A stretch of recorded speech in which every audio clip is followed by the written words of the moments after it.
Hi guys, welcome back to this channel. On today's video, I'm gonna show you how to hide public holiday on Google Calendar. So of course, for the first step, I'm going to open the Google Calendar apps.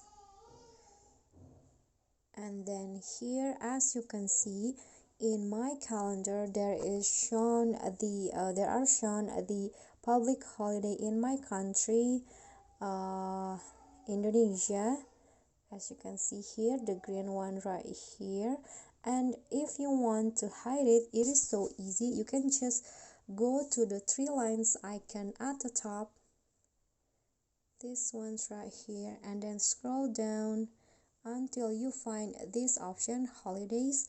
You just need to uncheck this box so that the holidays in your country, the public holidays in your country, will not be show up or present in the calendar.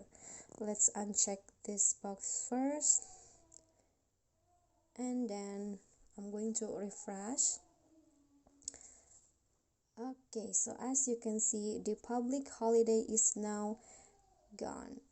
Okay, so that is how you can hide public holiday on Google Calendar. Thank you guys so much for watching. If you like the video, don't forget to click on the thumbs up icon, leave a comment, and also subscribe to our channel. See you on the next videos. Bye.